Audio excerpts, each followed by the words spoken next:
Incroyable. Le Parlement tout entier lâche Ursula. Oui, vous avez bien entendu. Hier, le Parlement européen a écrit l'histoire, ou plutôt déclenché un véritable séisme. Ursula von der Leyen est au bord du précipice. L'ensemble du Parlement s'est dressé contre elle. Aucune majorité. Une rébellion ouverte jusque dans ses propres rangs. Des abstentions là où, d'ordinaire, les applaudissements étaient garantis. Ce n'était pas un vote ordinaire. C'était un signal de défiance, une mise en garde, un coup de semence. Pendant des années, on a gouverné en mode crise permanente, sans alternative possible, disait-on. Covid, crise énergétique, migration, programme à coût de milliards. Tout a été imposé à marche forcée. Beaucoup de pouvoir, très peu de contrôle, dénoncent les critiques. Un député a résumé la situation sans détour. On doit tout approuver, mais au final, c'est nous qui portons la responsabilité. Un autre l'a dit franchement. La distance entre Bruxelles et les citoyens n'a jamais été aussi grande. Et une question plane désormais dans l'air. Qui a réellement décidé et pour qui? Pendant que les partis établis s'agitent fébrilement pour limiter les dégâts, d'autres flairent leur opportunité. Surtout les forces d'opposition, qui, depuis des années, tirent la sonnette d'alarme et se sentent aujourd'hui confirmées. Des partis comme l'AfD déclarent « Vous voyez, c'est exactement ce que nous disions. Trop de pouvoir à Bruxelles, trop peu de démocratie, trop peu de voix pour les nations. » Qu'on partage cette analyse ou non, elle ne peut plus être balayée d'un revers de main. Mais ce n'est que le début. Allons plus loin dans les raisons de cette révolte. Prenons le conflit ukrainien. Un plan de paix réaliste était sur la table. Peut-être imparfait, certes, mais une voie possible pour mettre enfin fin aux souffrances immenses du peuple ukrainien. Mais au lieu d'examiner ce plan sérieusement, Ursula von der Leyen le balaie d'un revers de main glacial. Aucune alternative, aucune empathie, aucun pragmatisme. Pour elle, la paix ne semble possible que si la Russie capitule sans condition. Paix des réparations, disparaît purement et simplement, et que l'Ukraine devienne immédiatement membre de l'Union européenne. Ce ne sont pas des conditions, c'est de l'idéologie à l'état brut. Une folie dangereuse qui étouffe toute chance de diplomatie dès sa naissance. Et c'est précisément à ce moment-là que se produit ce qu'elle n'avait jamais envisagé. L'écrasante majorité des députés se dresse ouvertement contre elle. Non pas parce qu'ils aiment Poutine, non pas parce qu'ils seraient fans de Trump, mais parce que l'Europe ne veut plus qu'une chose, la paix. Et cette femme fait tout pour empêcher cette paix. Le Parlement se rebelle, et ce n'était que le début. Maintenant, la situation devient véritablement explosive. La Commission européenne a réussi l'exploit de transformer la vie dans chaque État membre en un véritable enfer. Et elle ose en plus couper le micro aux députés simplement parce qu'ils osent dire la vérité crue. Un député slovaque, M. Šefčovič, se lève alors et lâche une véritable bombe. Madame von der Leyen, vos dernières décisions sont réellement effrayantes pour la Slovaquie. Vous nous avez interdit d'acheter librement du gaz, librement du pétrole, et maintenant, vous nous forcez même à acheter des meubles ukrainiens dont nous ne voulons pas. Quand un Slovaque vous a-t-il jamais imposé quoi que ce soit ici, à Bruxelles? Jamais. Mettez fin à toutes ces interdictions et à cette pseudo-politique du Green Deal, car à cause de vous, l'Europe est en train de sombrer. Chez nous, tout est devenu hors de prix. Les usines ferment les unes après les autres. Et voilà le résultat de votre idéologie délirante. Une minute. Une seule minute. Et cet homme a dit plus de vérité que tout l'establishment bruxellois en 5 ans réunis. Puis il se retourne et s'en va, comme un patron absolu. Le prochain intervenant en rajoute une couche, avec une ironie mordante. Merci beaucoup, Madame la Reichsführerin von der Leyen, de me faciliter autant la tâche. Après avoir de nouveau annoncé que vous alliez brûler encore davantage d'argent public pour le pacte migratoire, le Green Deal et la prolongation de la guerre, je peux enfin expliquer très simplement à mes concitoyens une chose. La seule voie logique, c'est le Poolexit, la sale boue, puis vient le coup de tonnerre absolu, depuis son propre camp. Un député du PPE se lève et la démonte en direct. Ces 5% de paiements compensatoires représentent jusqu'à 100 milliards d'euros que nous offrons hors d'Europe, de l'argent qui pourrait créer des emplois ici. Si l'Europe bloque l'ERE, nous finirons par importer des voitures chinoises et en payer le prix. La caméra se tourne vers Ursula. Glaciale. Hautaine. Pas la moindre réaction. Un autre député crie presque. Partout dans le monde, des gens cousent nos t-shirts et nos baskets pour des salaires de misère, dans des conditions inhumaines. Et ces produits inondent ensuite nos marchés en détruisant nos entreprises. Quiconque refuse aujourd'hui ce compromis perpétue exactement ce système. Et la responsabilité en incombe aux socialistes, et surtout au PPE avec sa posture maximaliste.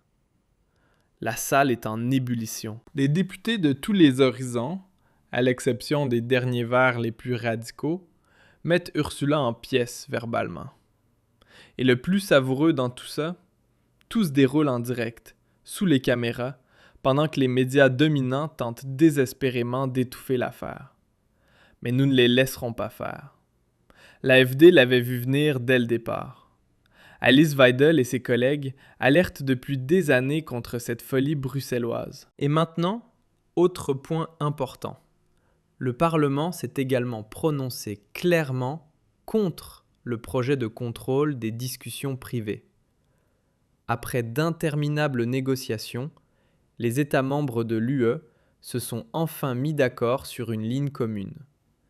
Des messageries comme WhatsApp ou Signal ne seront pour l'instant pas contraintes de scanner ou de lire automatiquement les conversations privées. C'est une percée notable, une véritable victoire pour les libertés civiles et la protection de notre vie privée.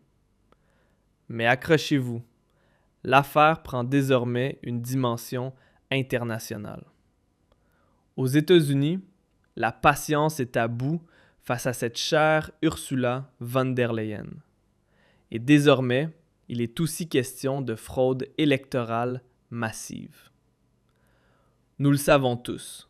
J.D. Vance l'a répété maintes fois. En Europe, et en particulier en Allemagne, on ignore la volonté des électeurs. Et ce n'est pas tout. Et voilà que cela éclate au grand jour. L'Europe a procédé à des manipulations électorales massives et les États-Unis ne sont pas prêts à laisser passer ça. Là-bas, l'inquiétude est bien réelle, presque palpable. Ils ont développé une véritable allergie à la fraude électorale. On se souvient d'ailleurs que, même lors de l'élection opposant Joe Biden à Donald Trump, tout ne s'est pas déroulé de manière équitable. Joe Biden n'aurait pu l'emporter que grâce à un vote par correspondance totalement opaque. C'est en tout cas l'opinion d'un très grand nombre de personnes. Et en Europe, les indices sont si flagrants que cela en devient franchement inquiétant.